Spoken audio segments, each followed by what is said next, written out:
O Senhor esteja convosco. Ele está no meio de nós. Proclamação do Evangelho de Jesus Cristo, segundo Lucas. Glória a vós, Senhor. Naquele tempo, Jesus dirigiu-se a uma cidade chamada Naim. Com ele iam seus discípulos e uma grande multidão. Quando chegou à porta da cidade, eis que levavam um defunto, filho único, e sua mãe era viúva. Grande multidão da cidade a acompanhava. Ao vê-la, o Senhor sentiu compaixão para com ela e lhe disse: não chore. Aproximou-se, tocou o caixão e os que o carregavam pararam. Então Jesus disse: jovem, eu te ordeno, levanta-te. O que estava morto sentou-se e começou a falar, e Jesus o entregou à sua mãe.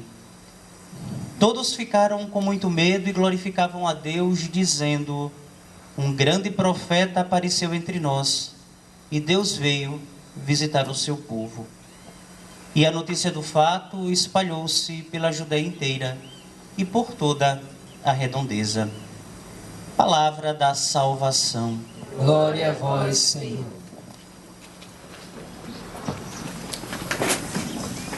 Um grande profeta apareceu entre nós e Deus veio visitar o seu povo. São essas as palavras daqueles que testemunharam este milagre de Jesus ao ressuscitar o filho dessa viúva na cidade de Naim. Um grande profeta apareceu entre nós e Deus veio visitar o seu povo. De fato, meus irmãos e irmãs, Deus vem visitar o seu povo. Aliás, desde que Deus começou a se mostrar à humanidade, começando pela história de Israel, Deus vem visitando a nossa história com a força da sua palavra. Observem que as palavras que aqueles que testemunharam o milagre usam é a palavra profeta, que na Bíblia quer dizer porta-voz. Porta-voz de quê? Da palavra de Deus, que tem o poder de devolver a vida à humanidade. É por isso que Deus veio visitar a humanidade. Visitou na história de Israel pela força da sua palavra, por meio dos profetas. E como diz a carta aos Hebreus, destes tempos que são os últimos, ele não enviou mais profetas. Ele enviou a sua própria palavra. Ele não enviou mais um profeta, mas o profeta, que é ao mesmo tempo a palavra viva de Deus no meio de nós. Deus nos visitou e visitou de uma forma definitiva. Mas, irmãos e irmãs, por que é que Deus veio nos visitar? Por que é que Deus se deu ao trabalho de dirigir a nós uma palavra de salvação? Por que é que Deus se deu ao trabalho de enviar a sua própria palavra, que é Jesus feito carne no meio de nós? Deus visitou o seu povo porque todos nós precisamos dessa palavra que gera em nós vida nova. Meus irmãos, entendam uma coisa: a palavra de Deus não é simplesmente um discurso. A palavra de Deus é uma realidade viva e ela onde encontra espaço, ela ressuscita-nos para uma vida nova. Foi justamente para esses pecadores, os distantes de Deus, aqueles marcados muitas vezes pelas consequências do pecado, marcados pelos sofrimentos da vida, foi para esses que Deus visitou. Foi para esses que Deus veio visitar, para restaurar-lhes a dignidade de filhos de Deus, para conceder-lhes a vida na graça. A vida na graça. Pois bem, foi para os pobres. Os pobres, e entendam pobres aqui não financeiramente. Pobres, aqueles que descobrem que só saem da condição de pecado.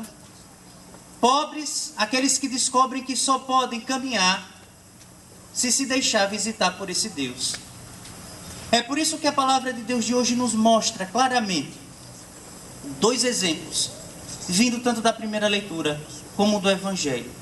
dessa força viva da palavra que restaura os seus pobres. Tanto na primeira leitura de hoje, tirada do primeiro livro dos Reis, como no Evangelho, nos aparece a figura de duas viúvas. Na primeira leitura, a viúva de Sarepta. No Evangelho, a viúva da cidade de Naim. Por que essas viúvas aparecem? Lembrem-se, meus irmãos, no contexto bíblico, nos tempos que remontam às Escrituras, naquela cultura, ser viúva significava viver na pobreza. Porque, veja, as mulheres não trabalhavam, eram sustentadas pelo marido. Se o marido morresse e elas não tivessem filhos homens, elas eram condenadas à mendicância, à pobreza, e nesse sentido a pobreza total, a uma vida miserável. E observe, a viúva da primeira leitura, que é aquela viúva que Elias visita e é alimentado por ela, o filho daquela viúva passa mal e morre. E a viúva se questiona: mas foi para isso que você veio para minha casa? E Elias vai orar e vai reavivar aquele jovem. E observem que Elias vai devolvê-lo, assim diz a leitura. Ele devolveu aquele jovem à sua mãe. Preste bem atenção, irmãos e irmãs. Elias não devolveu simplesmente aquele jovem, aquela viúva. Ele devolveu a vida, porque aquele jovem era a vida daquela viúva. Sem ele, sem aquele filho, aquela viúva não poderia viver. Observe que no final da leitura, ela diz claramente que confia, agora, acredita claramente que ele falou com a força da palavra de Deus. Porque aquela mulher, ela pode dar testemunho de que experimentou a força viva da palavra de Deus que nos visita.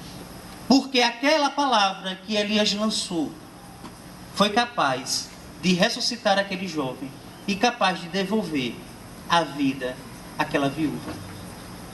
Veja bem, meus irmãos e irmãs, aqui está. Deus, repito, vem ao nosso encontro devolver-nos a vida plena. Não é qualquer vida, meus irmãos, que Deus vem nos dar. Deus não vem nos dar qualquer vida e nem muito menos coisas. Ele vem nos dar a vida em abundância. Observe no Evangelho de hoje que também Jesus encontra uma viúva, essa da cidade de Naim. Ele sente compaixão daquela viúva e diz: não chore. Imaginem aquela viúva, o filho único, morreu, o desespero dela, pela ausência do filho, o desespero porque estava condenada também a ser uma pedinte. E Jesus sente compaixão dela, diz: não chore. E diz ao jovem: levanta-te, eu te ordeno, levanta-te. E Jesus devolve, novamente aparece esse verbo, Jesus devolve o filho, entrega à sua mãe. Jesus aqui também devolve àquela mulher a vida. Ele não dá coisa, Jesus não dá uma pessoa. Não é isso que o Evangelho quer mostrar. A centralidade não é essa. Devolveu a mãe, devolveu a alegria à mãe porque devolveu o filho. Não. É aquilo que o filho significava.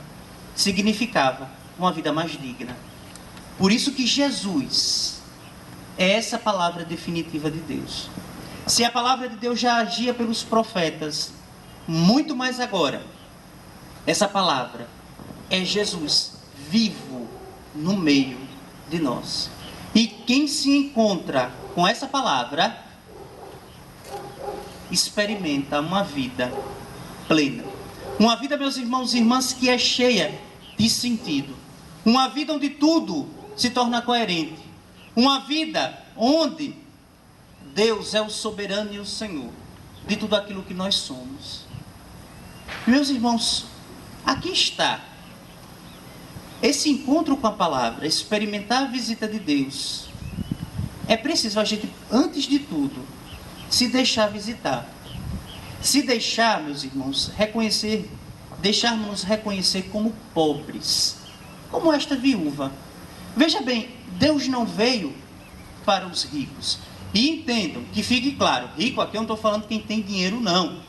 Rico eu estou falando, não veio para os soberbos, para os autossuficientes, para aqueles que têm a incapacidade de se enxergar, aqueles que não conseguem ver um palmo adiante do nariz sobre si mesmo. A esses Deus não consegue transformar. E padre? Não consegue. Porque é rico, é cheio de si. A palavra não pode encontrar espaço para transformar. Somente aqueles que são pobres. E para ser pobre diante de Deus, a gente pode ser de qualquer classe social. O importante é a gente dizer a Ele: Senhor, Tu és o nosso chão. A Tua palavra é a nossa única esperança. Basta uma palavra Tua, como a do domingo passado. Aquele chefe dizia, aquele oficial romano, dizia a Jesus: basta uma palavra e nós seremos salvos. Basta, Senhor, a Tua palavra e tudo ganha sentido.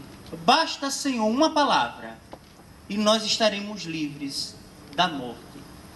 Nós cantávamos no Salmo 29, que diz: eu vos exalto, Senhor, pois me livrastes da morte.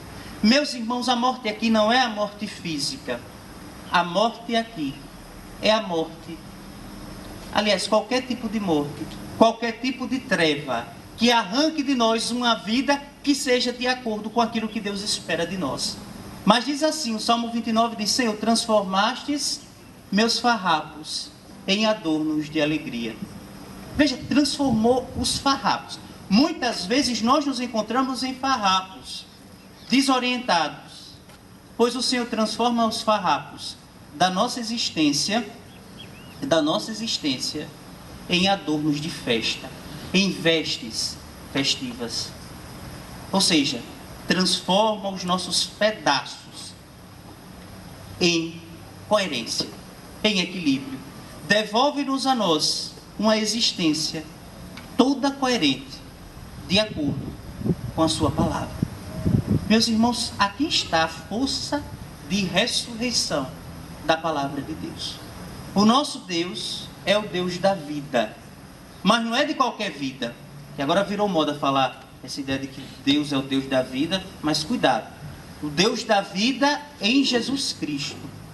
O Deus da vida é o Deus e Pai de Jesus Cristo, que pode nos ressuscitar.